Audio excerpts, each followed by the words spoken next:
Man, I'm here with one of LA legends, and really just, it's only up from here. You were just talking about your live show. But man, Vic, how you doing? I'm good, bro. I'm glad to be here. We're at the VBC with my guy. You know, we out here. Yeah, shout out Trevor, man. Shout out for the space. Shout out for this dope-ass equipment, the studio. Yes, sir. And we here with my boy Big Swift too, man. Shout out Big Swift. What's the deal, man? Big Swift, Southeast P. You know the deal. Yes, sir. And we here to have a good conversation. We're here to learn. We're here to laugh, man. We're here to have some good times. Yes, sir. But one thing, I really admire from you guys is work ethic, man. Is, and maybe we could just dive into it, Vic. But right now, you're not just managing artists. You're not just on the podcast. You're not just a journalist. You're not just doing your own shit. So what are you focused on right now? Man, it's really like just focused on doing shit that like nobody's ever done before.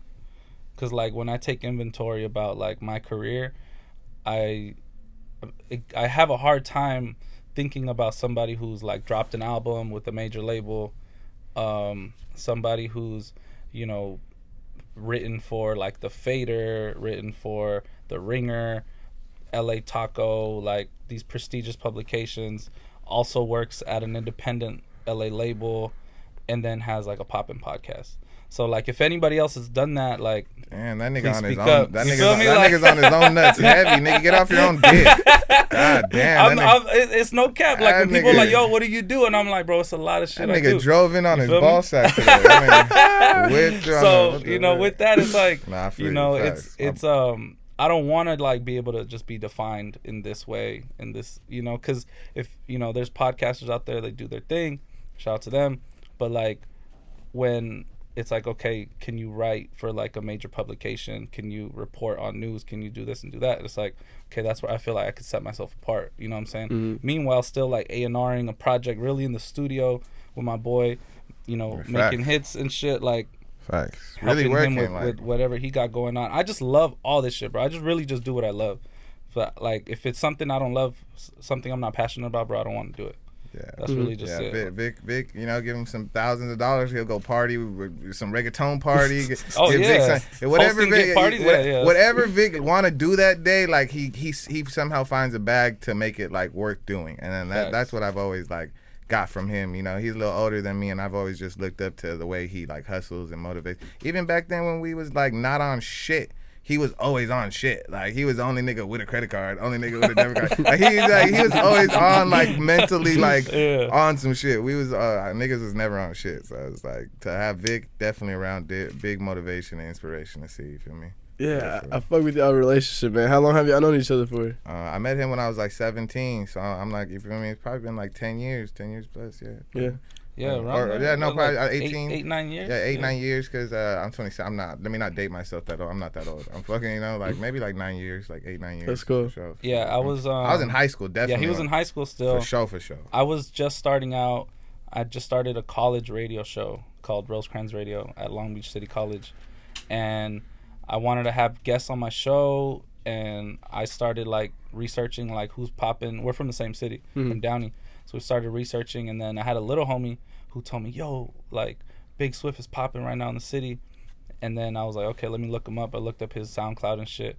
He had a song called Bill Clinton that was pretty fire, and then thought I was a nigga on SoundCloud. I had like a couple thousand plays, 5,000 plays, 10,000 plays. Yeah. But this is high school, so you like magnitude, like you like in high school, everything feels like. He was performing and shit back then. This was before like kids were like on TikTok being viral rappers. This was like I was like, and I wasn't doing like little Uzi type rap. Like shout out to all the gang, like all the like dope auto tune. I wasn't doing the music I do now. Like I was basically on some like hip hop, like Dead Prez type shit. Like, yo, I'm trying to middle philosophical skies. I was on some different type shit. Like at like 15, 16, 17. I grew into a different artist, throughout the. I feel like I grew up being an artist. Like I grew up as a rapper. Like age 14, I just grew to different stages. That was a weird time. I felt like in your music because you were like the most woke Xanax dealer alive. Yeah.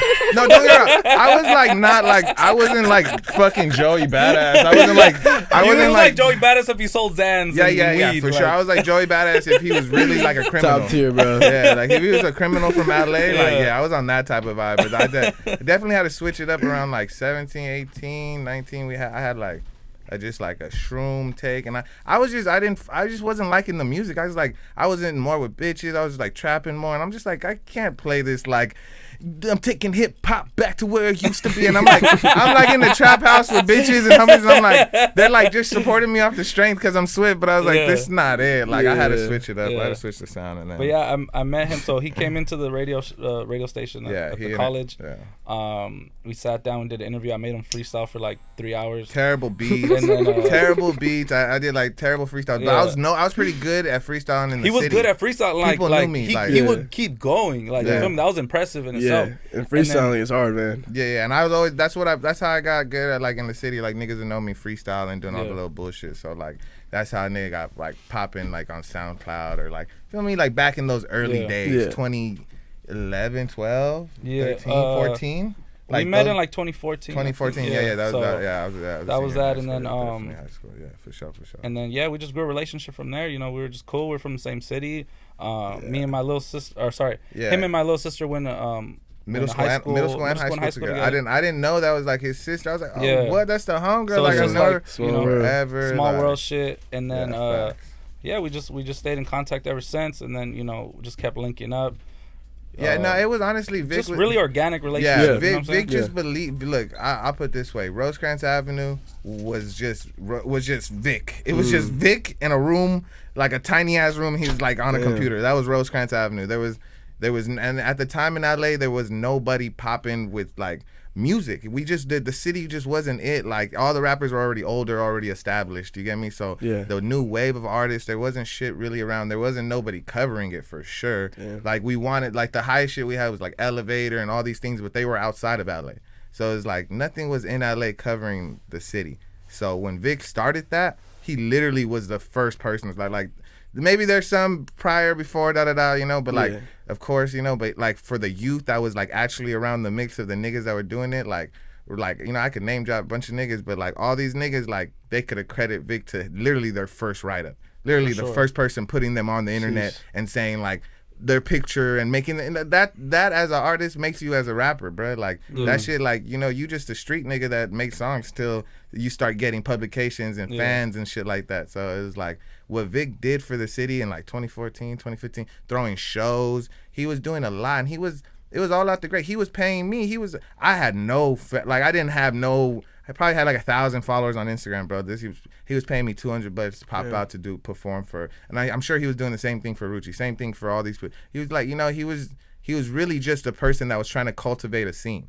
Like he seen it before everybody else, and I feel like that's basically what it was. And mine and his relationship cultivated because I was young. And I was like, I felt like just like, honestly, I was just looking, I didn't trust people. I wasn't looking for a manager. I wasn't like, I need to find a manager. I need to find a team to help cultivate. I was just like, this nigga's cool. Like, he's from my friend. Nigga, down the street, off Gardendale, nigga, off Rosecrans. Like, I'm off Imperial. Like, nigga, like, that's just like, we just connected like that on some, like, it was just some shit like that. And it built into, like, him actually caring about my music. And him actually like wanting to see me do better in life, because it's like I took plenty of years off music from 18 to 21, fucking around in the streets, like living like music was like third, but he was always focused on music. So regardless if I was stuck on like bullshit, trapping, doing other shit, I had one of my best friends still staying super focused on music. So it's like I feel like I was just blessed and lucky to like find someone like that real young. So I could go through my bullshit. He was still doing his thing, and then now it's just like, it's like I'm time to work. He's already where he's at, and it's just dope for me when I'm involved in like his career. It gives me a chance to be like super creative, like behind the scenes, and just like do cool shit I always wanted to do as a kid, like wanting to like real producer, real make records. He really makes these records. Like on Still Serving 2, he really helped A&R every single record. Jeez. I had a totally different track list at first when I made Still Serving 2.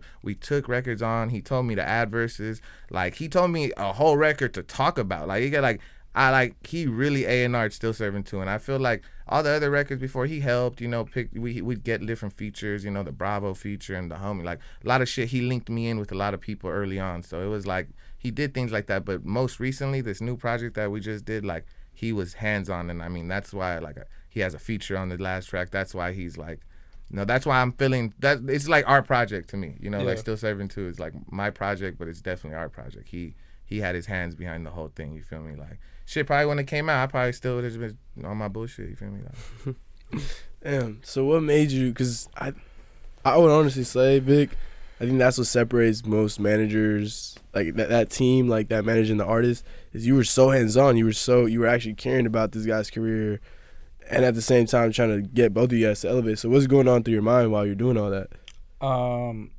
Man, I feel like, you know, the way like my career is going, like it's going great, right? But like I'm very much like, you could ask Swift, I'm very much a person that like I want to bring people up with me, bro. I never want to tear people down. I don't want to leave people behind, bro. Especially if I really care about them as a person.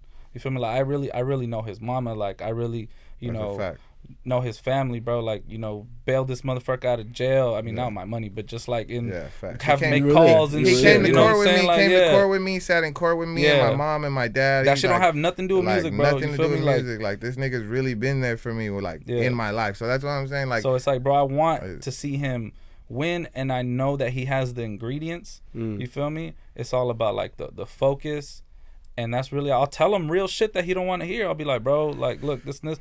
And then now I mean, not that he couldn't before, but like it's so evident that like I know what I'm doing and I know what the fuck I'm talking about. So now he's just like, yeah, all right, you know, what can I say? You know, before it might have been a little iffier because it's like, okay, like, you know, you want to say this, you want to say that. But, you know, it had nothing even to do with his success. I was iffy because I was just an iffy guy, bro. Like, you gotta understand, I was a wild boy. Like, I would wake up and I'd do Molly, and I lived at the trap, so we wake up, do fucking a half a gram of Molly. We have girls, we go pop some perks, we're selling packs all day, and then this nigga wants to call me and be like, post on Instagram. Like, bro, I do not give a fuck about posting on Instagram right now, bro. Like, I swear to God, like, I do not give a flying fuck right now about that. So, but like if I didn't have that, bro, I swear I would not be nowhere near in my career where I'm at. So it's like, I appreciate him, and that's just how like the relationship cultivated. We also had Cali. That was like I introduced Cali to Vic, and that's like he was also a very like strong. Cali's been my partner in a lot of business. Yeah, very strong glue to us. You know, I don't want to like leave him out of the mix and shit like that. But me and Vic on this last project and everything, he's really been the one that's like kind of just made nothing out of something, man. And it might seem like I have a lot on my plate. I'm not saying I don't, but like I'm very much a person, like I told you when I walked in, like I don't like managing artists, bro. Like I don't. For sure. Like I'll sit there and I'll tell all my artists that. You feel me? Bro, he could have managed like already artists that are $1 million artists. I'll put it that way. I'm not gonna name drop, but like artists that are already like artists ask me to manage them all the time. I'm just like, bro, $1 million artists. It's really like not what I want to do, and because I know where I'm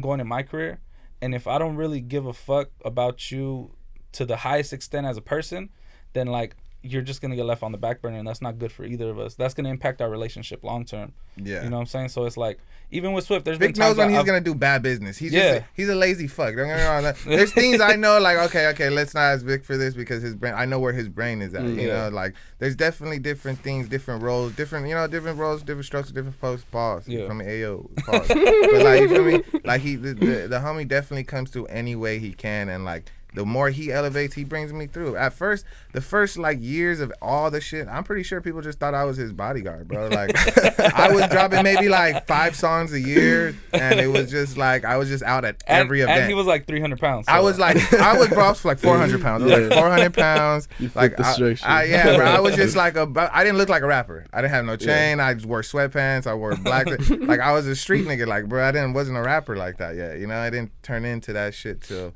Most recent, really. I dropped my first project 3 years ago. And then just from these last 3 years and on, like, I feel like, and this nigga started managing me 7 years ago. So think about that. Yeah. Like, I dropped my first project 3 years ago. Nigga believed in me 3 years. It took 3-4 years for me to even get a fucking project out. And that's really what it takes, though. Like, we have our producer, our homie Sal. Free Sal. Yeah, well, he's already out. My boy Sal Cheese, I still be thinking he's in jail all the time. My boy Sal Cheese, his reflex. He's out. So he, I knew him first. I met him, linked up with him like 2014. Swift asked me, yo, I need a producer for this project. I need some beats, da-da-da. So I'm like, yo, I should link Sal with Swift. And you got to, like, remind you, I know this is like you know, largely like a San Francisco audience probably we're talking to. So like what the part of LA we're from, another big reason why I'm so passionate about it is that like nobody's really made it from our side, right? You see LA, you see Compton, you see Inglewood, you see South Central. And we're very fucking close to Compton. We're very. It's not like niggas are like from like, you know, no disrespect to any of the cities, because I rock with all IE, I fuck with West Covina, I fuck with the SGV, but like Southeast LA is basically in between South Central and East LA, and it's all the cities that make up between them. So and it's just hella Mexicans. To be honest. It's all Latino. It's like, all Latino. Yeah. So there's no rappers out the motherfucker. Yeah. We finally got some rappers out of there now. Peso, Sway, you know, Blue. Swifty Blue. Like now we got some representation, but that's been within the last like because of like us. You know, people like I'm not gonna take responsibility for their success at all, because they're like legends in their own right. But like just the pushing of the Southeast, and that's why I rep the Southeast. That's why I have Southeast P packs. That's why everything is 562. Yeah. That's just so Southeast 562 is like damn near the same thing. Yeah, like, 562 is an area code. Yeah. It's the area code. Yeah. So and then that's kind of like that's where we're from. You feel me? So that's what we push, and it's so like Sal's being, you know, he's from Whittier, Norwalk area, like all over the place. Our camera guy, our video, you know, guy. I mean, we're all from the same section, you know. So it was like cool. I linked Swift with him. Now he's Sal's son's godfather. Yeah. That's like we're like, family. Family. That's real like, family. We literally like, know. Like we Sal go to my family. Like functions. He comes over to my family functions. Like I go all the kid party. I got no kids. Well, I got a stepdaughter. You know, shout out my stepdaughter. You feel me? But like I got no like little baby kids to take to these parties. I'm at these fucking people's. I'm like I'm just a nigga just walked in wood just off a yerk. I'm just like eating. I'm just sitting there. Hey, you need like, him at the party though. Always. Yo, Big Swift will be at the kids party. I love the kids, bro. Like pause, hey yo. But like I like just like bringing enjoyment to kids.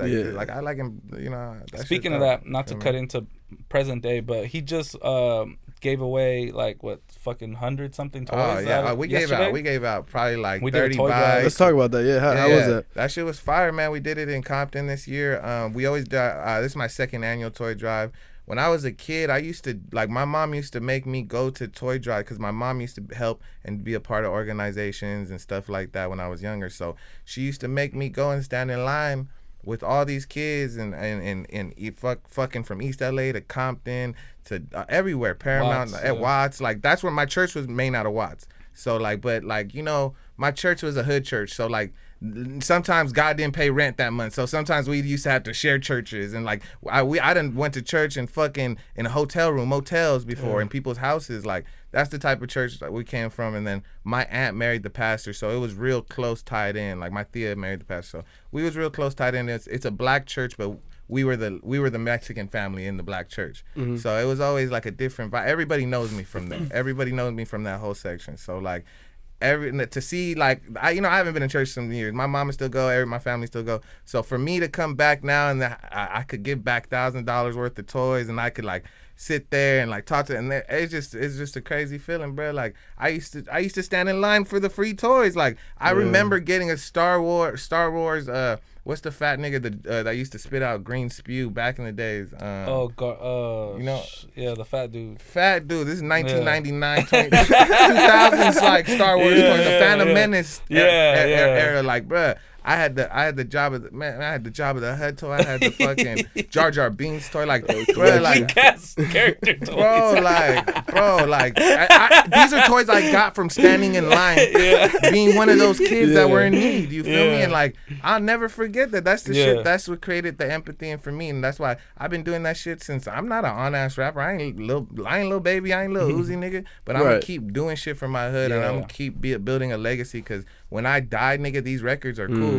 But I promise you, the kids that I talked to yesterday, the people that I affect yesterday, are gonna remember me way longer than the fucking people that like my song for a little bit. You feel me? Yeah, no, that shit was fire, bro. And that's just what I realized about this rap shit. You feel me? Damn near every kid walked out with a bike, bro. A bike. Yeah. You know how big a deal it is as a kid to get a bike. Not everyone has one until you get one. Now your life changes after that. You're mobile now. Like, bro, every single kid had a bike. There were so many, they pick and choose. They walk past fire-ass bikes to just get the one they like. I was like, there's a bike right here. I see some kid walking. I'm like, yeah, get it. He's like, he looks at the bike like, let me get that now. Let me get the Huffy. I want the Huffy. I'm like, damn, y'all got selection here. Like, we did, bro, that shit was dope. We went crazy this year. Shout out DJ Yella. He's another person that's Yeah, been going DJ to Yellow church. was that shit. Dude, It was literally just them cool. two. Yeah. Like My pastor baptized DJ Quick. Like, dude, I tell you, growing up, Todd Bridges was in my church, bro. Like, I grew up with was the that Merlin Santana? like what's his Steve name? Harvey? You seen Romeo Steve Santana, Harvey? Oh, RP. Romeo Santana, RP, Romeo Santana. I grew up going to this. He went to the same church I went to. Damn. Like, dude, just some LA shit. Like, my church was in the middle of the hood, and my pastor was like, he's been a pastor since he was 16, so he's been always trying to be like a celebrity type pastor, like always for like, you know, he has pictures with him and Kendrick Lamar when he's a little kid. Like, he's just a Compton pastor. Like, everybody in Compton knows my like uncle, you know. So that's who I give back every year. And you know, now that I'm I'm the celebrity that you know comes to help out, like taking pictures with the kids. It's like, bro, shit was fire. I tried to walk in. I got there late because you know how I am. So I walked in.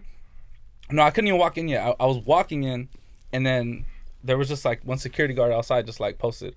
And then I'm like, that's my boy. I'm trying to approach, you feel me? I'm like, yo, I'm trying to walk in. He's like, who you here for? And then I'm like, Big Swift? And he's like, oh, yeah, you good. I'm just trying to make sure because, you know. And I'm just like, hey, yo, like, I come in peace. Like, look, I almost got shot walking into church. That's fire. My boy moving different now. Like, man, look. We had a church event. We in the hood. We on the east side. But look, we definitely have armed security. I definitely got my folks there. My dad definitely wasn't paid armed security. He just armed security. My nigga, like, I had no money out of my pocket, you know, from God. You know, for God, he'll bring you to the Lord real quick. He'll take you to the Lord. The homie from yesterday definitely would have took you to the Lord. Shout out Gangland, you feel me? But yeah, man. So I've been doing the toy drive thing, just doing give it back. Like it's just that's my vibe. I think that's like I feel like that, like being an entrepreneur, being a hustler, being like coming from nothing to something, like giving back. That's what's gonna make me bigger than all this rap shit. And that's we have the Still Serving too, like the project. It's really like multifaceted. Like a lot of people think it's like about drugs or whatever, like allegedly. But it's really like. When we sat there and talked about the title a few years ago, I'm like, bro, that title's so fire because it's so multi-use, like still serving the community, you feel me? Still serving whatever you got to serve. Like, it's just so many things that you can do, and it's like, it's cool when we flip it to a positive to where it's like... Yeah, it was definitely made out of the negative. I definitely made that song, made the phrase Still Serving, like in 2019 when we first dropped that first project, and I was definitely in the heart of having... probably $800 to my name and like more drugs I had more drugs than money. Like at that time, like I was like trying to work with what I had, and like I was in a little studio in Norwalk. Shout out Chucky Beats. He made that beat. He did like 20 lines of cocaine, and he made that fucking beat. and I rapped it in there, and he was just like, "Dog, it's fucking great, dog. We gotta get this in a real studio, you know." Yeah. So I went, laid it down in a real studio, and that record did good, bro. That shit has probably over like 50,000 streams, almost 100,000 streams on all across platforms right now. So that was one of the first records that did pretty good for me, like just off the strength. And I mean, now Still Serving too. It's like. I feel like it was just a re-up. Like, it's just time to, like, double back and show the world what I got, you feel me? And represent the section again, you feel me? And next is Southeast P2, next is Legend. There's so much projects, so, like, you feel me? So what did you want people to get from that project? Like Vic was saying, it's not only just the drugs, it's the... Yeah, I wanted people just to get me, my sound. Like, I did auto-tune, but I feel like people didn't know I could rap. Like, a lot of people just... like assume that I just did hella auto-tune singing, like SoundCloud type shit, because that's what I did for years. But it's like people didn't know. Like Vic's known me since I was 17, so he knows how much I could rap. He knows I could freestyle. He knows I'm a real rap. I could bar for with like some like the best in LA. I really don't like to gas myself up like that because I don't have the records to gas myself up like that. But if niggas really ever wanted to sit down and go bar for me in LA, I don't think anybody is seeing me right now. But like facts. Our like definitely the best rappers to me in LA are already gone. You feel me? R.P. Draco, R.P. Nipsey. Those were to me. Those were I'm not trying to compete with them, or I'm not trying to be those are just legends. You know. But everybody else definitely could get the smoke when it comes to this rap shit. But man, I'm so high I forgot what you were saying. What was you saying? They said what did you want people to like take? Oh, okay. Basically, I want people to know I could rap. I want people to know I could I got Jakarta. That's like. I really wanted to highlight him. Like, he's definitely, like, someone I believe in, like, 100%. Like, he's, like, my little brother, you feel me? He's not, like, signed to me or nothing like that. I just have 100%, like, belief in this kid. So I had him all throughout the record. I feel like I spent all year not dropping a record. I had, like, Jiggy popped, and that was, like, my hot record of the year. but I didn't really have a big follow up after that. You know, I had records. I had a Stupid Young record that came out. I had a Young T.O. record come out. Like, so I had like features. So I was surviving off features and the Jiggy record. And I feel like I just needed something to show the world that like, yeah, this nigga can rap. Like, this nigga makes good music. You feel me? Like, and it was just like, I think that was like the biggest part of like the growth is like from the Still Serving one to like this one was definitely like the bars just got like way better. More, I've lived a lot more. Yeah, like I lived a lot more. Like I've done a lot more. But also like being able to really make complete records. Like with Still Serving one, like my biggest critique of it was that like a lot of songs would be very short. It would be like one verse, 2 hooks, and then it's over. And now it's like you're getting complete full records. You know what I'm saying? Still Serving one with structure, with like a song with like Kyle Banks on the hook. Legend, shout out Kyle Banks. He's rapping on 2 verses, like, you know, doing his thing, keeping with like a central theme. You know, it's like even with Back on the Perks, showing like something that not a lot of rappers can do, especially in LA. I think the only rapper that I can compare him to is like a Scheme, and then like going back further is like a Lil Wayne, where he's rapping his ass off in the beginning, like bar, and then he just flips it and starts going auto-tune, sauce, does his own hook, bounces out. Like the beginning of the song is completely different than the end of the song, but he mixes them perfect, and it just shows like both of his sides. And that's why we made that the first record. And it's called Back on Perks because that's just a statement. That was like I was like, you know, I've had a tumultuous life, you feel me? So like I was real sober for about a year, and that's when I really wasn't dropping music and shit. And I mean, shit, Back on the Perks, new music out. So I mean, that should just tell you what type of time I'm on. Like, you feel me? So back on the bullshit. Not so much back on the drug, but just back on the bullshit. You get me? Like back on the wave. You feel me? So yeah, man. Still Serving 2. Motherfucking listen to that shit out now. But you guys want to hear a funny story about me and Vic? How we first met? Like he hit me up on the internet like on some Super Suspect type shit. Like I was trying to rob him, bro. He was like, I like, okay, I have like 1,000 followers on Twitter at the time. I'm like, yo, I wish I could freestyle on a radio show. Okay. And then some random radio show called RoseCranVic. Like, bro, I'm from the South, RoseCranVic. Like, hold on, what? Like, he's like, come through or something like that. Like something weird. Like I was just like, come through. I was like, this nigga suspect. This motherfucker like asked God for something and threw it out in the universe, and then somebody's like, yo, yeah, like, come through. And he's like, nah, fuck that. Like, I was like, this nigga what kind of guy is this?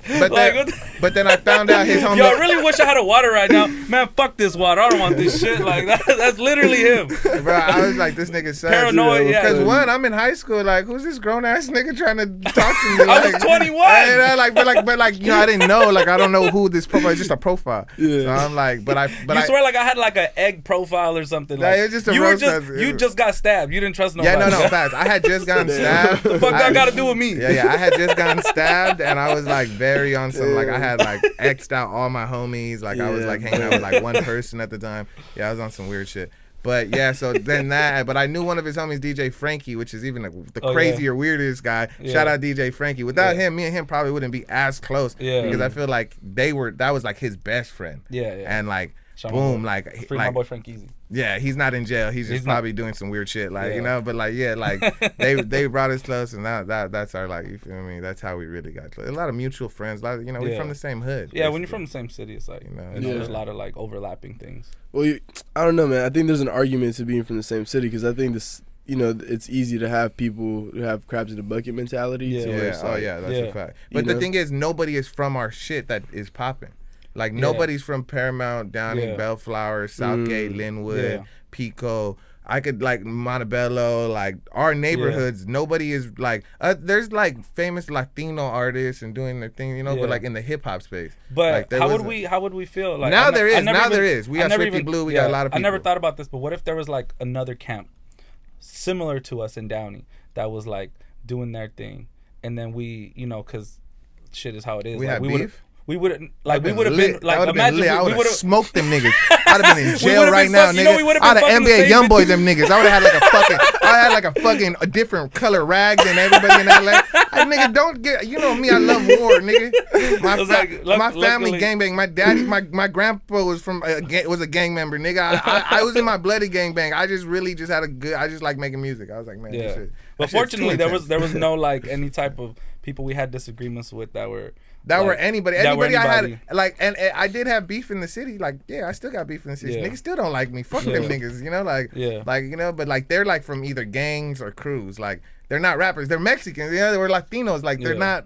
Like it's not like a thing to just be a rapper or like start a rap label, like you know, like. But like there was Rancho Humility, you know, he's the biggest guy in the world right now. He lives you know, he's the biggest guy in the Latino community. Jimmy like, Mila, I mean, he don't even make rap music. So it's like, you know, it's like we need more RoseCranVics in the row. We need more like, you know, Latino representation. Yeah, I think it's because we have such different roles. It's like we wouldn't have to overlap, you know, to where it's like, you know, I'm not trying to rap.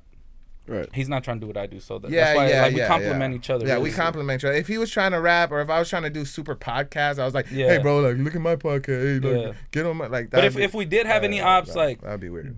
They ain't on shit, you know what I'm saying? So shout out to God for that. Oh, there's plenty of people that don't like RoseCranVic. There's plenty of people that don't like me, and it's fuck them forever, nigga. I hope they die off fentanyl. For real. Facts. I feel the same way. Nah, man, and let's talk about RoseCranVic, because that's originally, like, you know, he was saying that was like he was able to see that version, you know. How did that RoseCranVic, where did he come from, and then how did like he get to who Vic is now? Okay, so at first, keep it all the way 100. I won't tell you the name I used to go by, but I wasn't RoseCranVic. Nah, you gotta tell him. Nah, I hate that. Nah, you gotta tell him. Big step. All right. So look, I had this whack name, or cause look, super whack name. So this is like, he had a pompadour. Yeah, I did. I had long hair. Pompadour, fool. You don't know those type of haircuts?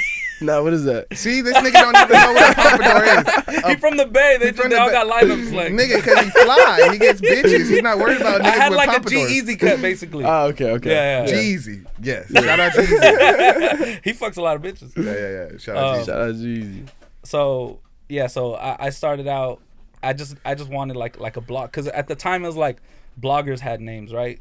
This is like the very end of the blog era when I started, like 2014. I had been inspired by all the Two Dope Boys, the Fake Shore Drive, the everything, all the blogs I seen. So I'm like, okay, I want to like start my shit. A lot of them had code names, you know, Mecca, Shake, like fucking all these, you know, Fake Shore Drive, whatever. All that shit, they had their own different names. So I'm like, all right, cool. Like, I want to just have like a different name. So I went by that name. But going out and like talking to people, it was always difficult. You know, you have like a 5-second interaction with somebody, and I'm sitting there trying to like make myself memorable. And I'm like, I'm Vic from RoseCran's Media or RoseCran's Ave. And then the first thing they would always say is like, you from Compton? You from Piru? I'm just like, no. It was just a lot. So that street runs some miles. Like, it runs some miles. Yeah. That street is like primarily in LA is like associated with the Bloods. Shout out all the real ones. RP Key Riches. RP Key Riches, man. That's my boy. RP Key Riches, man, the real one. So then I started going out, and then I'm just like, yo, I'm not feeling this name. I gotta explain it to people, and then it's just different. So I just started like going by just Vic from RoseCran's Ave, and then I just thought, I'm like, how do I like make it marketable though? Because that's not marketable. Vic from RoseCran's Ave, like, it's just too much, right? So then I'll just throw the RoseCran's at the beginning, you know? And I think a lot of things started to change, because to me, it just sounds so fucking cool. Right. And it's also like very self-explanatory, like, oh, okay, I get it, RoseCranVic, RoseCran's Ave. And, you know, people just started to recognize me and identify me way easier after that. And mind you, this nigga grew up off RoseCran's, like from Hawthorne to Bellflower down here, like he grew up off RoseCran's. So even my great grandpa RP, he grew up in, well, not grew up, but he was living in Compton off of RoseCran's. Like, and I would go visit him all the time. So it was just like he's a RoseCran's Ave nigga, like you know, from like it's just different parts. It's 27 miles long. You gotta think, right? Damn. So it's like there's a lot of cities that it passes through, and it just so happened to be that like all my family lived in a part of it. You know what I'm saying? Yeah. So that was really always home to me. Yeah, that's how I moved around a lot. That's how it is in LA. Like most people's family live all off Florence, like all off Manchester, like all off one street, like it's just a couple miles up and down. Because like LA's really like the main streets go through all of LA, right, from the beginning to the end. So it's just like all the cross streets. You know what I'm saying? So yeah, it came to that, and then it just like started snowballing. That was like right before I started doing like interviews with like Shoreline, interviews with like Greedo, booking them for shows, Blueface. Like it was right as like the LA scene was starting to explode. So I like changed at the perfect time, became more marketable, started meeting more people, you know, working twice as hard, and it just kind of all fell into place from there. Started to like gain my respect in the city. Yeah. And then at what point did you get into Brown Bag Pod? Brown Bag started last year in June. And shit, it's only been a year. It's only been like a that's year the and a crazy half. part. It feels like that thing's been popping for a minute. So a lot of people, you know, you'll look at like a year and a half and be like, well, it's a lot of progress to be made, and it is. But you got to think like I've been pursuing. It's because this fucker got fired off No Jumper. Yeah, you feel me? Once he got fired off No Jumper, he was like, I need a strong get back. Can we talk about that? Yeah. No, look, see, like this is funny. I love telling this story because it's a lot of times it seems like a certain way, but it's actually not. Like if you look at the dates, how everything aligned. So I get hired by No Jumper September 2020, right? I'm one of the first like, you know, media personalities ever brought on. Now they have plenty, like it literally, like I was an experiment. It literally was me, and then they decided, they're like, you can pick your cast. I'm like, okay, I'm gonna go get Gina, I'm gonna go get Gabe, you know. In my mind, kind of thinking of like a Breakfast Club. Yeah, he was on some serious Breakfast Club. Like nigga, like he was like not for the No Jumper audience. Bro was on some like, I'm trying to be real hip hop, trying to be sick. I was like, bro, trying these to have niggas educated like conversation. these niggas not trying to hear this bullshit, bro. Like these niggas is not trying to hear this bullshit. So shout out to Adam. He gave me, you know, a pretty long leash in retrospect. You know what I'm saying? I think it was cool, but he's been cool for years. He uploaded a music video. I got a music video on No Jumper when they used to do a bunch of music videos and shit for free. Like he was a good. I know Adam for like, that's what I'm saying. He's always showed love. He's always showed love to my boy. I don't really have no personal relationship with him, but he's always showed love to like all my homies. So I'm just like, he's a good dude. Even though like niggas make fun of like, oh, he fired Vic or something like that. Yeah. You like behind the scenes, like he's always supported Vic's career. Yeah. So it's like, nigga's a good dude. So we had 39 episodes, and I didn't know if we were gonna get canceled, but I started to feel like it was a possibility. Right, because our numbers just wouldn't pick up. They were just dead stuck at like 10K every week. And it's like, when you think about them having 4 million subscribers, it's like that's super low. You know what I'm saying? Like the percentage is like this much. So meanwhile, while I'm there, a lot of people are more interested in me as a person because they're just like, how did you get a job at No Jumper? Like nobody worked there. Now like they have a lot of employees. Shout out, you know, AD, T-Rail, Duno, Gina. I fucking love No Jumper. I be watching that shit now. And so after this nigga got fired from there, that's when I started watching it. I swear to God, I love the support, bro. I really appreciate it. I used to pull up with you, nigga. I used to pull up with you as a security guard with a gun, nigga. I used to be in the bag. Like this is they have no security, nothing. I just pull right in the back of like a back alley in the valley somewhere. Actually, not far from here. But come on now. I started to think that maybe we might get fired or something, but it wasn't sure. They hadn't told me. Then I met Letty. We did a podcast, and then I was just like, we should do a podcast. That would be cool. Just kind of threw it out there. Maybe a week or two goes by. She calls me. She's like, hey, remember what you said about the podcast? Like, why don't we do it? Let's do it. And in our mind, it was like, this is going to be way different from what I'm doing and No Jumper, right? Because our dynamic was different and everything. And so we're like, cool, this sounds fun. And then Duno gets involved, and we're like, okay, let's add Duno. And so this is all going on maybe like a month or two before I get fired. So we start the podcast June like 3rd, I want to say, 2021. And I'm still on No Jumper at this time. They hadn't told me I was going to get fired.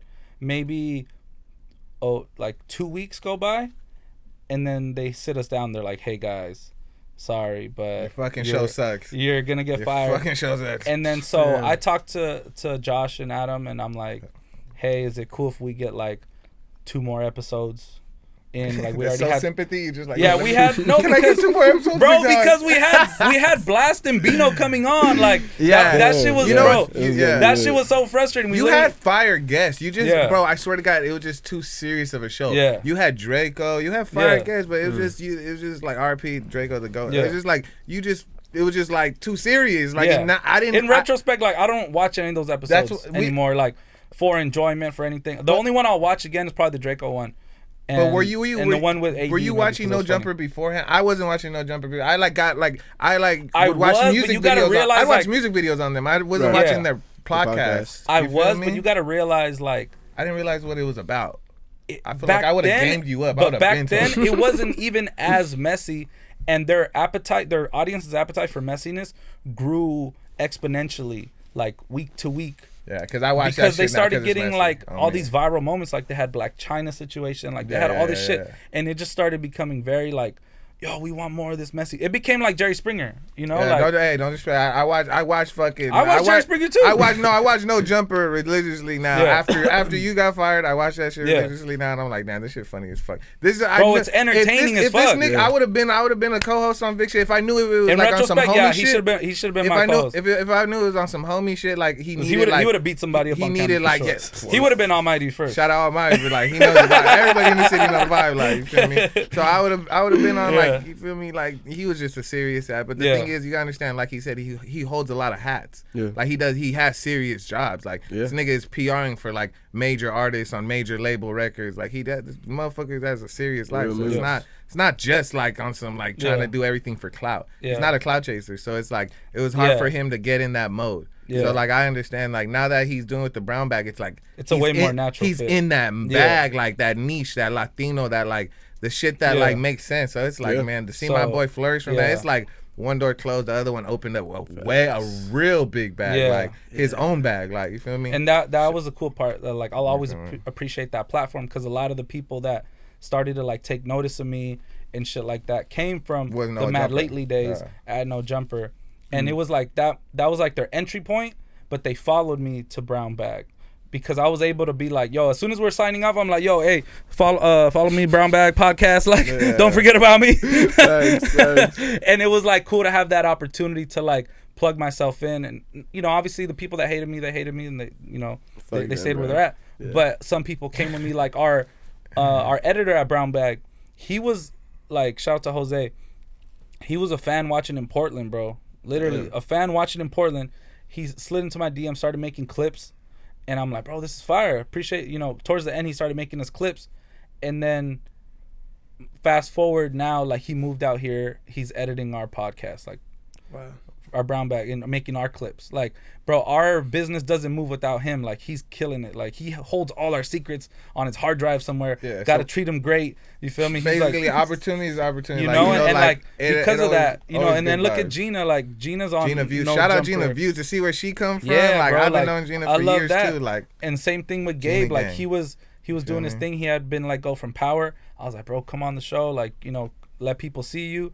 From there, I mean, not only from that, but look at Gabe. Bro, he's on tour with Blast in fucking Copenhagen. Like, just came back from a 2-month tour. Man. Like, over the summer, it was just like, bro, like that everybody was from that show is doing really good. Important, like it was a necessary thing for all of us. You know what I'm saying? Like, I don't probably get Brown Bag if I'm not on No Jumper, because of just like how everything progressed. You know what I'm saying? So I was just able like to jump ship at the perfect fucking time. Shout out to God, because that was just foresight. Like, I didn't know I was getting fired, but I felt like I felt the vibe. We felt the vibe, and a lot of people were like, "Yo, are you leaving No Jumper?" And I'm like, "No, why, you heard something?" Like, and like fucking sucks. Next week, I'm like, "Oh shit!" But look, like, shout out to God, like, you know, we've just like now I'm an owner in Brown Bag. You know, we're partners. Like, we've been able to do so much. Like, we've had 2 live shows. Our 3rd live show is gonna be this Friday, December 23rd at the Nova. Like, to even be quote unquote performing at the Nova, bro, is insane to me. We just did the Regent this past week, opening up for Rory and Mal, a podcast that I listen to religiously every week. Shit like that is like blowing my mind, bro, because now I go out in public and I get recognized. It's like, bro, that shit wasn't happening from No Jumper. It wasn't happening from my own shit, RoseCranVic. Like, it's just like, wow, this opened up like a whole new lane. Yeah, the level up, the cloud. Yeah, shout out my Mexicans, man. I'm shout nothing without my Mexicans, bro. Nothing without the people Latinos. didn't even know I was Mexican until I did brown bag. Like, I swear to God. That's why I've been trying to tell him to let people know I'm Mexican, dude. Like, I'm really tell the people, right? Bro, here. I'm really half Mexican, bro. I'm half black. I'm half Mexican. You I feel know me? his mama. But you know my mom. You know straight huerita. You feel me? You know my fucking cousins, my primos. They're real gang members, real gangsters, real Southsiders. Like, I'm a real fucking Mexican. Believe me, dog. But I am a nigga at the same time. I'm black. I can't, it's both. Yeah. It's mixed. And he's really like 50-50, like in the truest sense of everything, bro. It'll be like, sometimes he'll joke around with certain shit, and then other times the same exact joke, he'd be like, bro, don't talk to me like that, I'm black. I'm like, what are you talking about? Like, It's different. Hit different like, sometimes. literally, he picks a day and Look, bro, it's 100% that. I eat some fried shrimp, some fried fish, some fried, you feel me, some shit with some motherfucking pescado, with some ceviche, you feel me, with the mango on top. Nigga, I love it all. Like, this is, I'm half black, half Mexican. I'm from LA. Everybody from LA is a little bit of both. Yeah. If you really from Los Angeles, if you really from the hood, like, you got a little bit of black ways, you got a little bit of Mexican ways, you feel me? You grew up around each other, yada yada. I really am both. So I'll go to I grew up going to quinceañeras, you feel me? But then especially the Southeast, like the Southeast is all Mexicans. If a lot of people don't understand like Swifty Blue. Yeah, shout out Swifty Blue. Prime example.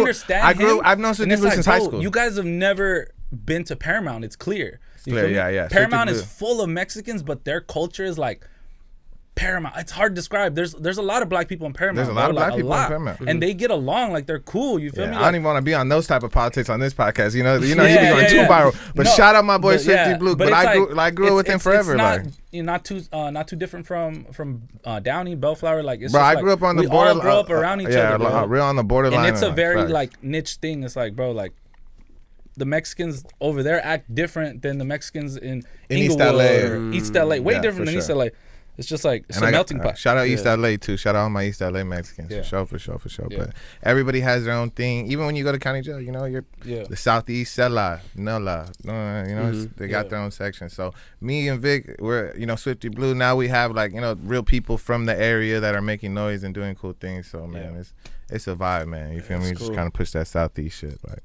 When you're able to build something with the homies from your hometown and make that shit worldwide. Oh yeah, facts. I mean, trying to make that motherfucker real right, man. Still serving 2 out now, nigga. Listen to it now, nigga. Facts. We definitely gonna add it in the description and everything. Nah. But man, one thing I was writing down, man, because I'm telling you, I don't really see this where you got homies who are actually homies first, and then you build in, but you're actually building something solid. Yeah. So how important, would you tell someone that is who's trying to build something and, kind of doesn't have that teammate? Because I hear a lot of people ask successful people, what about teams? What do you need? Like, all this logistics.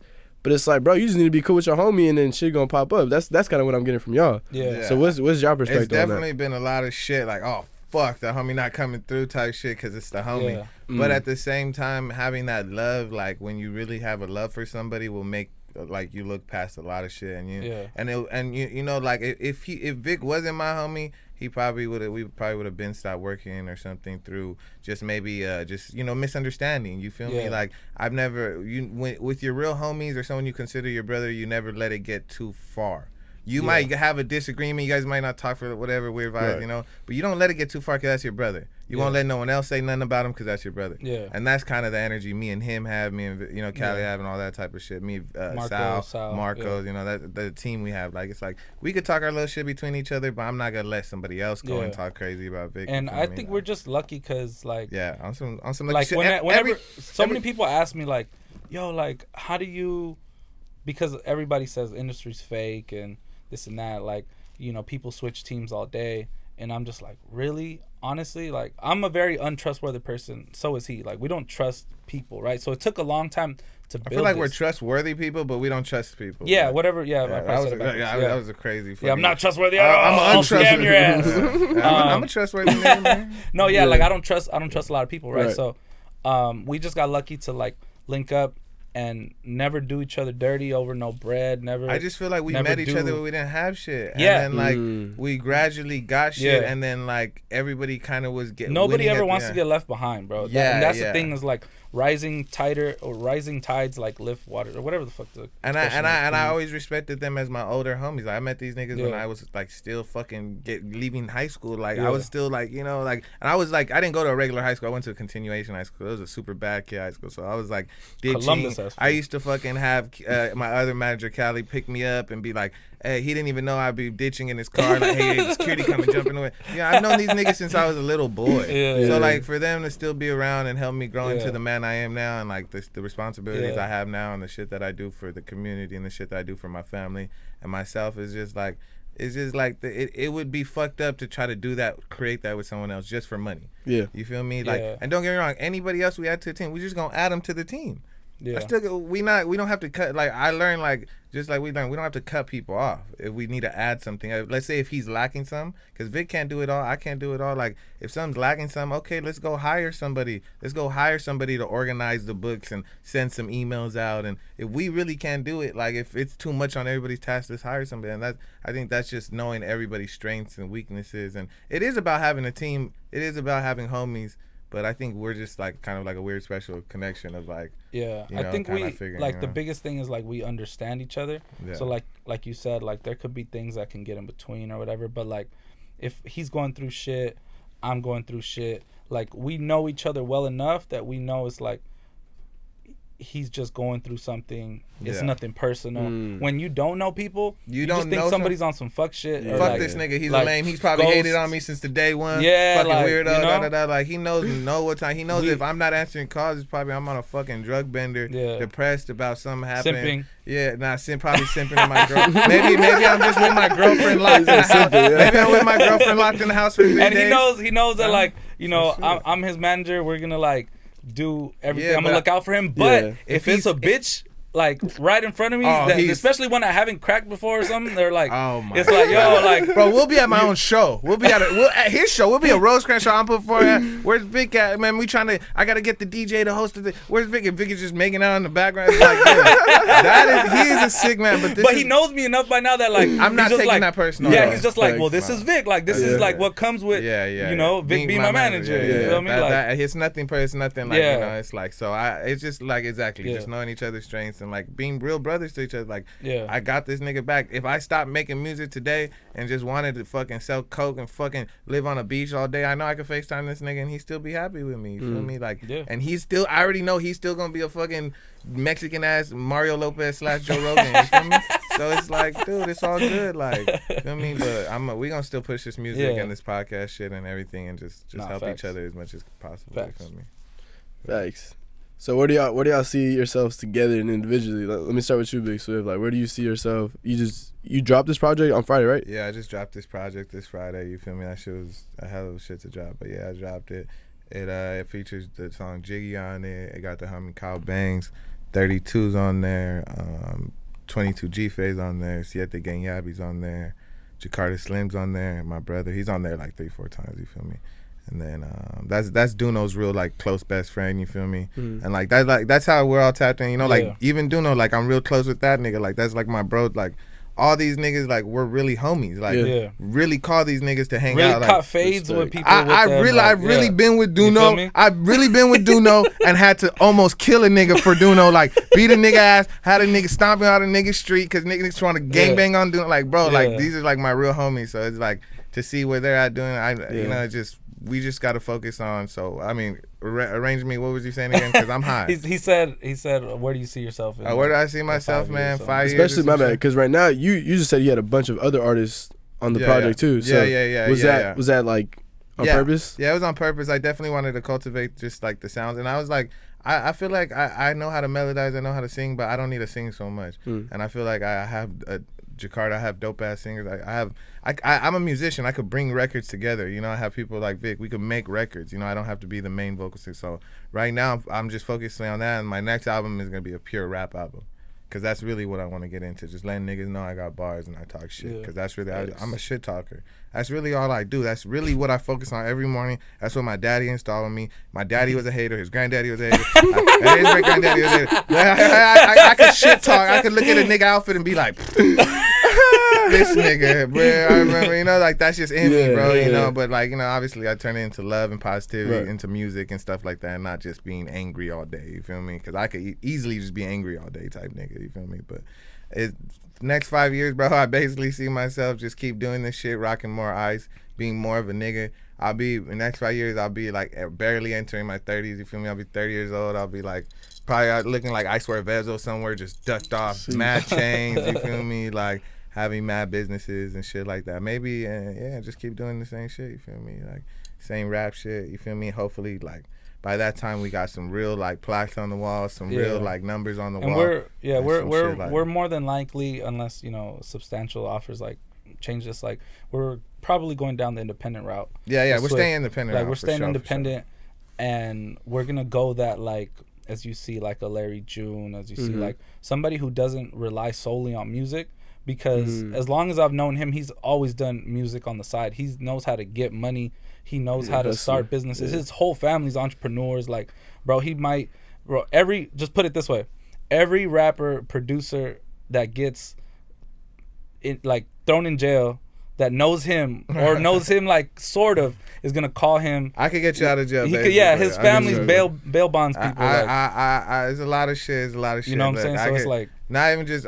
I'm just tapped in. Like a lot of hustles. There's a lot of businesses. A lot of shit. If you ever really need drugs, you go to jail, you need to talk son, you got a bump on your knee, you know, you tap in. So I'm gonna try to figure out, make a business out of it, you feel me? So that I've always been a hustler, so just trying to take the music shit really to a next level, and like the entrepreneur hustle shit. I could see you selling like jewelry, like real and fake. Like I see you like hustling like out of town rappers for fake shit, and then like hooking people up with real shit. I want to be like Snoop Loops. I just want to be just having like retarded shit, like I'm selling candy to kids, like just all type of shit for what, like, you feel me? I don't want to be a basic city nigga, you feel me? Like I'm a nigga where I'm from, but definitely trying to take it to another level, and I definitely respect all the LA artists who've took it to another level, and they're the ones who inspired me to take it to another level. Seeing Big take it to another level, seeing fucking Kalen take it to another level, seeing the homie Rucci take it to another level, seeing everybody I've been around since day one take it to another level. It's just like it's just timing and God's place, you feel me?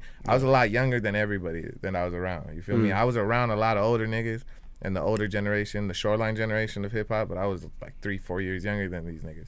So I was just being a young trap nigga around. So now that I'm like finally getting my space to like be an artist and like put my groundwork in, it's just time to go up, nigga, and get more jewelry, get more ice, you feel me?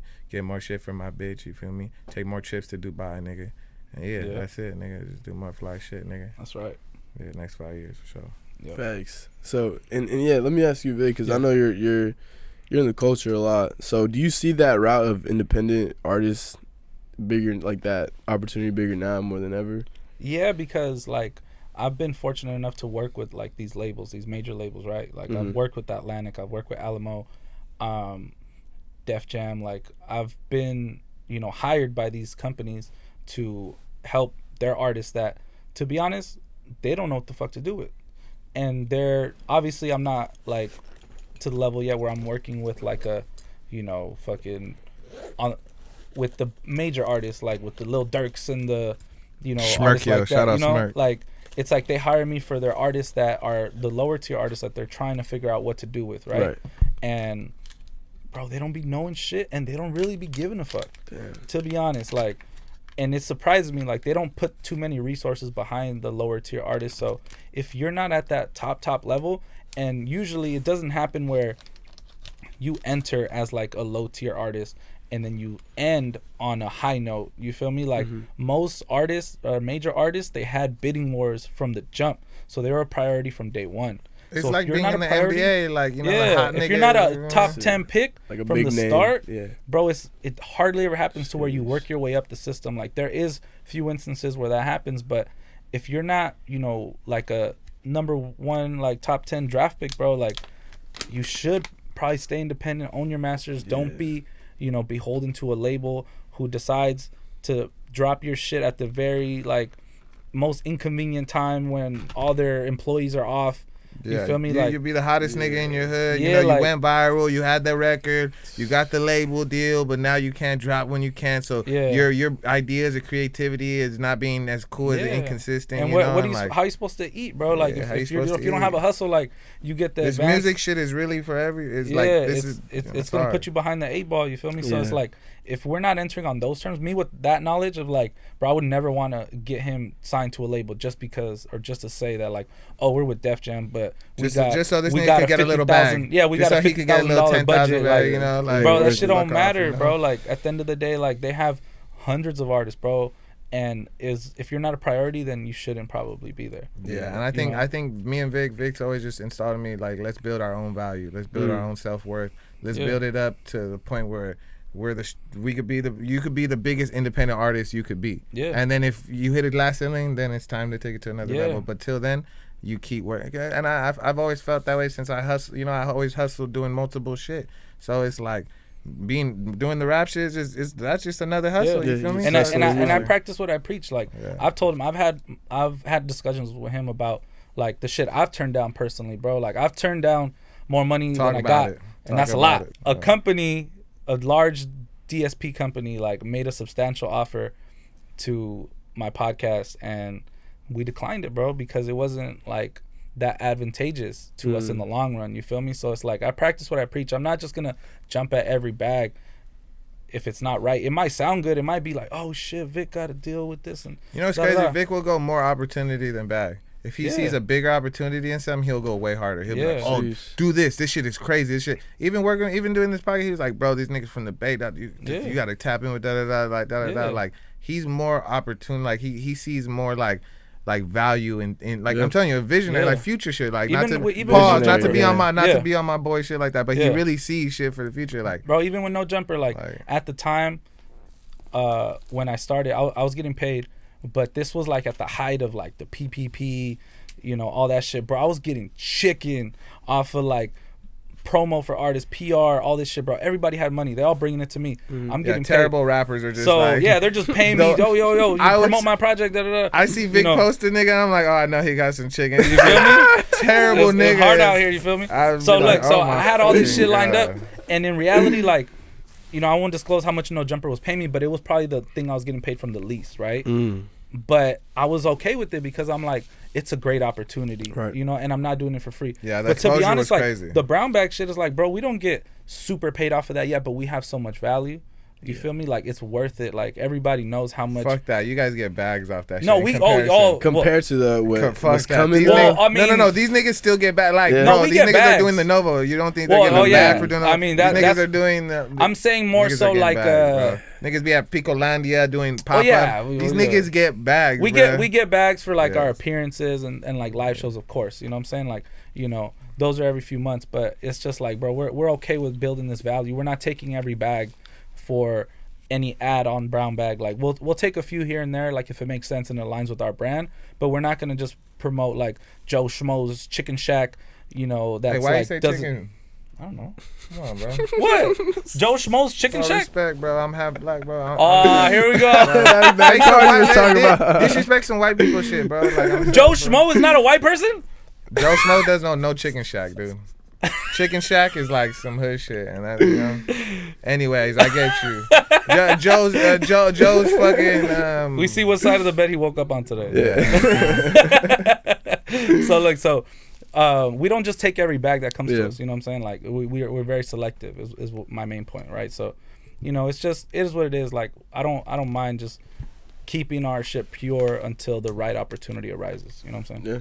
Yeah, and it's just having that faith, and obviously the numbers are the numbers, and y'all audience is the audience. But yeah, I mean, I wanted to ask you about those live shows. Do you feel like they've been helping out the brand? So much, bro. Yeah. It gives us like a real like stamp, like, because anybody can buy views, anybody can buy comments and likes, and bro, if you're doing that, you going backwards in the game. That shit is backwards. But you can manipulate like anything right online, but one thing you can't manipulate, bro, is those live shows, niggas popping up for like asses in the seats, bro. Like, people coming to meet and greets, people like taking pictures, people like reacting to like the things you say on stage. Like there's literally no substitution for that. So every time we do one, this is gonna be our third one. Bro, it's just different. Like it's just a level up every time. You know what I'm saying? Like, and just the fact that like Golden Voice is like disinvested in us and like, bro, this is a big deal. We at the fucking Novo. Yeah. Me and this nigga used to sneak into the Novo. Oh yeah. So we could be, you know, we'd be backstage at the Shoreline shows with the homies and shit, and it'd be like 2017 sneaking in. I'd be like, bro, we're gonna do these shows one day. You know, I used to be like underage, damn near. I used to be like, damn, we'll do these shit. Like now it's for this nigga to be doing this shit. And like, bro, it's fucked up because this nigga booked me a show. Talk about it, bro. This nigga plug your show. All right, look, let's do it. Sorry. Look, this is you got. This is what I was telling him. I'm like, bro, look, you got to get used to this, and I know it sucks, but we're gonna be celebrating that night and many nights after. Like, so some like a promoter hit me up. Shout out Keep Score. They hit me up and they're like, yo, you know, can we book Big Swift for our show? And I'm like, okay, when is it? It's December 23rd. Phoenix is headlining and Drummer Boy 909. And I'm like, and we want Big Swift to come out and perform. And I'm like, oh, that's fire. And then I'm also thinking like, damn, it's the same day as my live show. But like, that's my shit.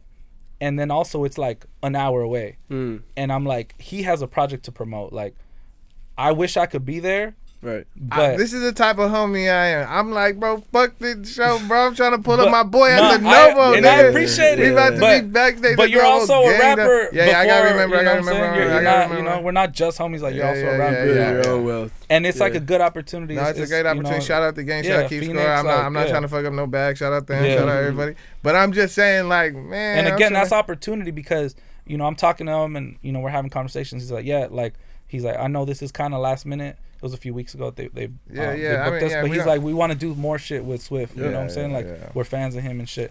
And I'm like, cool. Like, to me, that's like, we gotta like make those little sacrifices. You feel me? Like, to where it's like, okay, the fun option, you know, would be like, at the Novo, you know, do our thing. But it's like, bro, we can do. I gotta go work. I gotta go work. And literally, you gotta go work. I'm gonna go try to meet these. And it's like, bro, it's it just shows that like, what we both got going on is big. Like, you know, the fact that it's like it's separate. You feel me? Like, they're not just booking you to like meet me or just you know what I'm saying? It's like, bro, they want you to perform and that's what's been happening. He's been getting booked at the Roxy, been getting booked at the Observatory, bro. It's just like the last show at the Observatory was dope, bro. That was like my first, I feel like, show that like I had a lot of fans there for me, like a real soul motherfucker. It was me and Baby Stone Gorillas, you know. Shout out to Baby Stone Gorillas, shout out my nigga Kilo Bitty, shout out all my blood niggas, the jungle, shout out gang, you know. Shout out all the homies. Boom, that show was crazy as fuck. You feel me? That shit was dope. It was sold out. Yeah. And that shit was crazy. That like just one of those moments, you know, and you know, just we got another show on the 23rd. I wish I was going to the fucking Novo, but we gonna still turn it up. We going to Elevate Lounge after. So I'm gonna be there. I'm gonna be there in spirit. But we gonna be at the motherfucking Phoenix. Where's that? This glass room. The glass house. 23rd. Me, Phoenix, Drummer Boy, True Car, Siete, Time 7. So it's gonna be all the homies, everybody, cool vibes. You feel me? So pop out, show some love. You feel me? And all that. Exactly. Type shit, but that is fucked up. You know, like, damn, you know, this is my boy. It's really my boy. It's like, I wish I could be there. It's not just some manager shit. Like, if it was a manager shit, I'd be like, I'm gonna go get my money. I'm gonna go rap. I'm gonna go do my shit. And then you do your shit. You know, we're cool. And I post it on your Instagram. I'll post mine. Like, no, nigga. Like, I want to go fucking be there, nigga. Like, what the fuck? I want to go bring, you know, even Duno. Like, I want to see Duno do it. Like, I want to like. I want to be with them. I want to be with Jakar. I want to be with the homie Denner. I want to be like, these are my homies. So it's like outside of the shit. So it's like, man. Yeah. But regardless, but you missed the last one anyway to go to Mexico and simp. So it's like, what's the difference? I went to Mexico to get back. I get back with my ex-girlfriend. I hadn't been back with her, and like I was single for a long ass time. I went back. It's like if he misses something, maybe he's simple. Dude, I was in Mexico doing it up. I was in Puerto Penasco, fucking balls deep. You hear me? She was lit. As long as you enjoy your time, bro, that's what matters. Yeah, that was fucked up. But that was just the El Rey. I knew Novo was just the El Rey. I knew Novo was coming up. I was like, I'm not going to miss the Novo. I'll miss the El Rey, get my but I'm going to miss the Novo. You hear me? But I'm sure there's a lot to come. That's what I was telling him, too. It's just the beginning, bro. Like, we have to live with that reality that because we do different things, I'm going to be booked for, like, a podcast festival, and he's going to be booked for fucking Rolling Loud the same day, and it's just gonna happen that way. You know what I'm saying? Like, and it's just reality. Yeah. I mean, those are good blessings. You know? Right. That's what I'm saying. You know, so this is just the beginning. You feel me? And then there's other times where our schedules align, and I'm right there with you. You feel me? Like, just is what it is. Yeah, and I feel like shit's just starting to make sense for both of our careers. Yeah, you know? Tour coming up in 2023. You feel me? Like everything. We got him going on tour soon. Everything's just starting to make sense. I'm doing a podcast tour. You know, you guys coming to the Bay? Yes, bro. That's why we're doing this, bro. We gotta tap in with the good peoples up there. Yeah, you gotta get me popping in the Bay. I gotta fuck with my niggas in the Bay. You're me, yeah. I don't know, exactly. I don't know how niggas be acting. I don't do ecstasy no more. I haven't done ecstasy since like 9th grade. So I did ecstasy and tried to fight my cousin. I was at a Downey and Warren high football game, and I was on ecstasy. And my cousin spilled something on my shirt, and I was like, meet me in the bathroom. I'm going to fuck you up. and then he didn't come, and I'm in the bathroom so mad. I cleaned the stain that came off. It was already gone. And I was just like, it's all good. I want to go to the Bay really bad, but can you go to the Bay and not get your car bipped? Is that like, can you do both? It's a good question. I'm not taking a car to the Bay. I just want to know if we can do both. I'm gonna get a fucking rental, and I'm gonna have my fucking gun on me. Yeah, nah, but it's crazy. Like, you go to SF, dude. There's people with their like a piece of paper on their windshield. Please don't break into my car. I don't got shit in here, and I'm sure it'll break it. Yeah. And then bip. Yeah, that's the first one they're going to. What the fuck that say? Oh, niggas be talking shit. It's like, you must have a lot of good shit in here. Bro, niggas be talking shit. Niggas be getting rich off that shit. Niggas be talking. They like, oh, it's bum nigga shit. Like, okay, whatever, bum nigga. I'm not a thief, so that's not my vibe. I mean, I'm a trapper, but niggas is getting rich off that shit. Niggas be leaving stupid shit in their car. Yo, no why you leaving shit like that? Bro, so many people be like, oh man, they took me for my laptop. Like, bro, I would never. Bro, I live. Well, I don't want to say where I live exactly, but I live like somewhere. I have a gate on my shit. You know what I'm saying? Pretty private. It's private. Yeah, like you need a code to get in. Whatever. Yeah. Bro, I don't trust that shit. Like, even when I lived in Bellflower, bro, like I'm not trusting that shit, bro. My shit. Open residential I'm streets? Sleeping next to my most valuable shit, bro. I'm not leaving my chain in my car. I'm not leaving my fucking laptop in my car, bro. Like, if you do, like, you deserve what's happening. Or maybe in the trunk, leave like if it's super serious. I don't even leave it. No, because all they have to do is open. No. The only people I feel bad for is the people that get their work stuff stolen. Like, that's fucked up. Like, but you gotta take it in the nah. Like, fool, you gotta understand, work trucks, like, a lot of construction workers have a lot of stuff in the back of their tools and stuff like that. That's fucked up. That's fucked up. Like, shit like that. I thought you meant like shit like that I don't agree with. But, because, you know, there's a lot of hardworking Latinos. It's never right for somebody going to somebody else's car. But I'm just saying, niggas be bipping shit. Like, people gotta, you know, like, people gotta just, you know, like, be cognizant. That was my first crime, stealing from a car. This is Mike. He a rapper. I'm gonna leave this. No, literally, like, right. That was my first crime. I stole from a car when I was in like 5th grade. And them niggas chased me down, like some neighbors. They're in the Mustang. They like chased us all the way down the river. They're like, we seen you guys stealing from the cars. And like, the homie had maybe smuggled like $40 and just like dollars, like through 4 cars we ran through. And he had split it with us. We ran all the way down the riverbed, like on the 605 right there.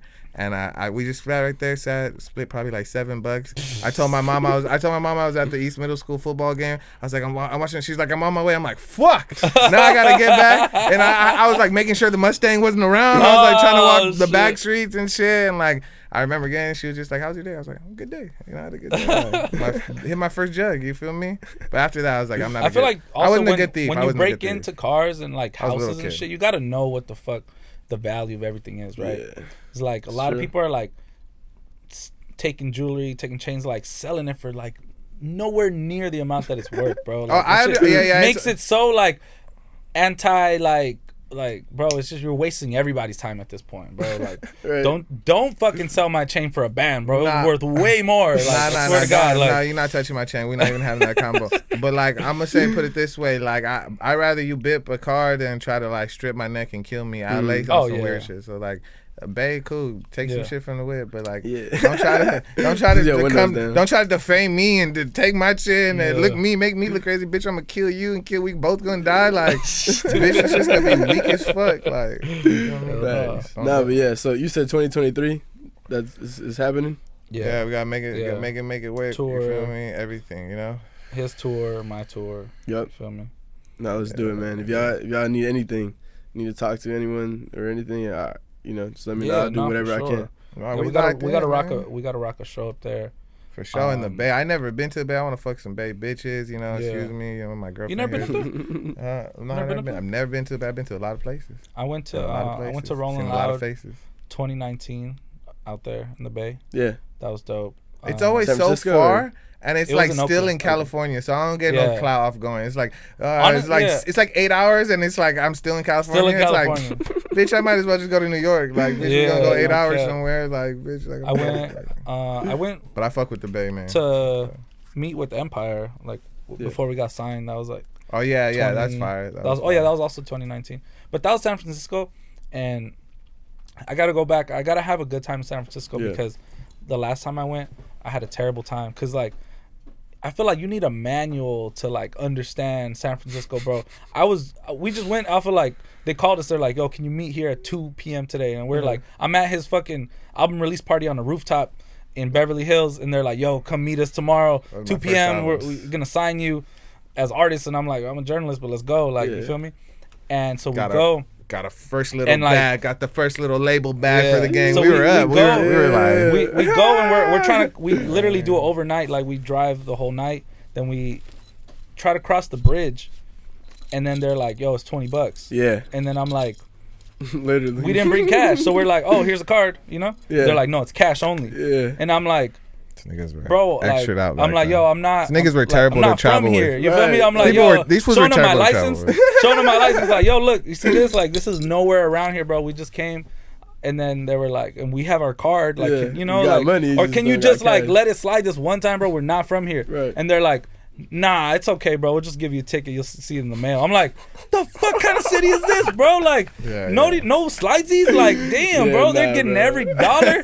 Like, you could clearly tell. E40 somewhere just like cash only. Happens. Yeah. Cash only is sus, bro. Like, what the fuck does the fucking mayor of San Francisco know about this shit, dog? Like, what about Newsom? I don't think this is like within the lines. You feel me? But shout out Newsom. He gonna free the homies, free the homie dudes, free mob chicks. He gonna free them. You feel me? And then we get to Empire. Yes, sir. We get to Empire. we go to their offices in San Francisco, and we're trying to park, and parking per hour is $35 per hour, bro. I have an hour-long meeting up there. $35. I'm like, oh, it's for like the day. I'm like, it's still a lot, but it's for the day, you know. And they're like, no, it's for an hour, bro. You have an hour to come back here, or it's double. It's 60 or 70. Or you and I'm like, getting towed. bro. And I'm like, and we just just sound sick, bro. And I'm like, that's why niggas got to steal from cars. Yeah, I would too. I'm not. I would lie. too, bro. That like, yeah, I would bro. too. Like, nigga, shit too expensive out there. It seems it's like so expensive. I never been out there, but now that you're making that story seem, I understand. Bro, then I go to Subway and all the $6 sandwiches are $14. I'm like, bro, what the fuck kind of place is this? Like, I'm just so heated at everything. You know, like, I'm just like, damn. But I'm like, I don't want to judge it just based off that time because I was really broke in that moment of time. So everything hurt worse. You feel me? Like, 35. This is 3 years ago. Niggas was like, nah, niggas. So, but I went to Oakland. I had a fucking great time. The same year too. Oakland's dope. Bro, Oakland was dope. Like, everything is proportionally priced. You feel me? They have like fucking taco trucks outside. I heard Oakland's like basically like South Central, the whole thing. They had a cool like lake. The whole Oakland, like they're like there's they had a lot of part cool of Oakland murals that's and shit. There's not culture out there. There's not one part of Oakland that's not like the hood. Like the whole Oakland's the hood. So he's like, it's basically like South East Central. Oakland, downtown. He's like, it's literally just South Central. Like if you're cool. I with being, felt so comfortable there. That's and what I'm saying. I was like, okay, I'm here. I'm at home. I feel comfortable. San Francisco, y'all were on some other shit, dog. Like, I swear to God. But I'm gonna give it another chance. Yeah, let's see I how go they up treat there. you. I wanna get treated Frisco. right. You feel me? Like, maybe they'll treat me a little differently. Now, you know what I'm saying? Nigga feel more slam. I fuck with Frisco. Frisco hard as fuck. I wanna go to Vallejo. Just hell yeah. Figure out what's going on. Seems treacherous, but maybe not. I don't know. There's a lot of town. The crest where shit get funky. You feel me? Yeah, man. So yeah, whenever y'all down there, man, we can get another podcast, and I love to do it for sure. Yeah. So you be down coming in like from LA type shit. Like I was like, shit, man, that's cool. Anytime you're in the city, man, come fuck. Have you been to the Southeast before? Have you been to like what parts of LA have you been? Let me like I've been to Disneyland and shit. So that's what like Anaheim, Orange County, Anaheim. I've been to Rancho Cucamonga. Okay, super suburb. Yeah, super suburb for sure. Hollywood, super Yeah. suburb. Hollywood. I have a couple family from East LA. I've been there like as a kid and shit. Yeah. East LA's where it's at. You need to go back to East LA. That's where the roots at. You feel me? My Yeah. grandpa's from East LA. It's classic barrio shit out Yeah. there. Mexican vibes. It's Facts. like that's where it's at. Good You ass feel me? food. Good Yeah. food, good vibes. You're gonna blend in. Nobody's gonna trip on you. It's gonna be good vibes. You feel me? Yeah. East Los. Especially with the Dodger hat. Keep that one on. Keep the Facts. Dodger hat on. That's why I'm a Dodgers fan, bro. I got family in LA. But the thing so is, Oh, you're a just- Dodger fan? Yeah. Sick. Hell yeah. They just Fuck don't the walk Giants. around Yeah. everywhere. I feel like everybody gets LA fucked up because they want to walk around everywhere. Like just don't Oh walk yeah. around. Oh yeah. Main Just like don't walk around everywhere. main thing to Post- like tell people from out of town, never walk around Los Angeles. Yeah, bro. niggas be in downtown LA just looking like I'll be like, oh my Bro, god, you people look be like. trip, bro. I hate walking, bro. If you're like literally every time I see somebody walking in downtown, not even downtown. That's like more walking. Yeah, vibes, that's more walking But just vibes. like in like areas where there's like big ass like long ass stretches of road, I'm like, this guy's tripping, or this person's tripping, or they don't know where the fuck they're at. Yeah, Yeah. and You feel me? Like- it's different when you're a kid growing up because Yeah. you grow up walking, so you know where not to walk, you know where to walk, and then every kid done been robbed or cars Yeah. pulled up, guns pulled Yeah. out, and you probably ain't even had nothing for them niggas to steal. Like Yeah. everybody from LA then has a story like that growing up from even everybody probably just anywhere, but like just specifically LA, like you grow up walking around a lot, catching the bus Yeah. a lot, getting dropped off in the other homie cities a lot, like in your little areas, 1 to 2 little areas. So it's like where to go. Like niggas like just out of town, everybody just be out here, everybody just be But once you're diamond older- chains Yeah. just out here, like then they're nobodies. They're just Yeah. random ass people from nowhere. And I'm just like, bro, this Because is I feel like crazy. it's different. Like New York, like Y'all made the city hot. everybody walks around so much. Like Yeah, New there's York no, different. there's no avoiding walking around in New York. In LA, there's so many ways to avoid walking. You see that nigga that you're supposed to see, it's like, oh Bro, shit. you get like literally walking supposed to see in this LA nigga. is the definition of caught slipping. Yeah, Like you if you shouldn't see be some, walking. we just caught somebody slip. Like you know what I'm saying? And Like, don't get me wrong, I love walking. I walk through the city. Like I have all type of love like that. I'm not type of nigga who's like, oh, you gotta be. I'm talking about for out of town people. yeah, They're don't from be Los walking Angeles. You around. know where to walk around. You know what to do. Like you Yeah. probably don't want to walk around because you're tired. It's a lot of walking. It's long. It's Yeah. hard being a nigga from LA. You feel me? Yeah. Just Yeah. being just a joint. You feel me? It's hard just having this shit on. You feel me? It's hard just having bitches on your dick all day. It's hard, nigga. It's a hard life. Man. So I'm telling you, like Difficult. out of It's a town sport. niggas. Out of town niggas just come, get in your rentals, get your Airbnbs, Yeah. get your little bitches that y'all already know, that y'all tapped Yeah. in with, and get, fuck them, get high, come shop with a nigga and then just have fun. Come on. Go back home. That's it, man. It's a tourist attraction right here, Tourist man. attraction, Yeah. man. Southeast P still serving 2 out now. No kids app. You feel me? Yes, sir. Facts. Man, anything else y'all want to say before we dip off? I had hella fun, bro. I really did. Yeah, man. We always I just like talking my shit, man. I wasn't trying to go too crazy, be all like inspirational with the motivational quotes, I think we tapped everything, bro. No, I think we tapped yeah. all But that. on some real yeah. shit, man. I had a good time, man. I just want to let niggas know, you feel me? New project out, feel me? New shit about to drop.